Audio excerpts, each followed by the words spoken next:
राजनीतिक आरक्षण लोकसभा विधानसभा में मिलना चाहिए, समझ रहे हो। अति पिछड़े समाज को भी, समझ रहे हो। एक बात फिर मैं कह रहा हूं, दूसरी बात, महिलाओं को 33% की जगह 50% आरक्षण मिलना चाहिए। हम इस बात के सबसे बड़े पैरोकार, और उसमें भी SC ST OBC और माइनॉरिटी मुस्लिम जैन सिख समाज की, ईसाई समाज की बहनों को भी बराबर की हिस्सेदारी संख्या के आधार पर मिलनी चाहिए। एक और बात, जो बहुजन महापुरुषों की जयंती शोभा यात्रा होती है उनकी नई परमिशन कहीं नहीं आती, उनकी नई परमिशन भी मिलना चाहिए। चाहे माँ अहिल्याबाई होलकर की हो, चाहे माँ अवंतिका बाई लोधी की हो, माँ चाहे झलकारी बाई की हो, चाहे माँ उदा देवी की हो, या फिर तथागत बुद्ध की हो, या गुरु रविदास जी की हो, गुरु कबीर जी की हो, गुरु नानक जी की हो, या बाबा साहब की हो, या राष्ट्रपिता ज्योतिबा फुले, सारे महापुरुषों की जयंतियों पे परमिशन मिलके उनकी धार्मिक आस्था का सम्मान होना चाहिए, उनकी वैचारिक आस्था का सम्मान होना चाहिए। आज तो आप अपने महापुरुषों का बोर्ड लगाते हो तो फाड़ देते नहीं फाड़ देते। सुनो, यहाँ नहीं लखनऊ में लगाएंगे कमजोर वर्गों के सारे महापुरुषों के बड़े बड़े, वो आप चिंता मत करो, बड़ी बड़ी मूर्तियां मिलेंगी।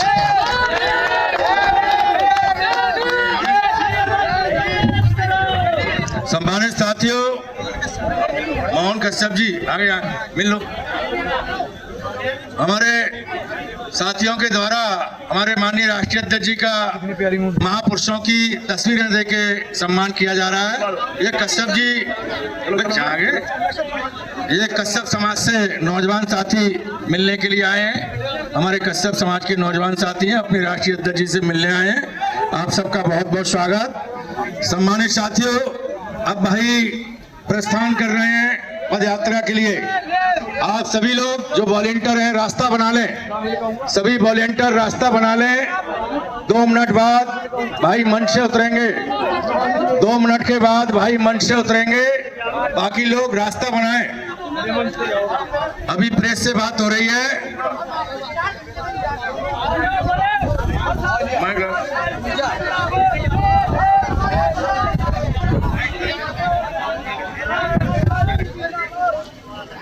जल्दी जाओ।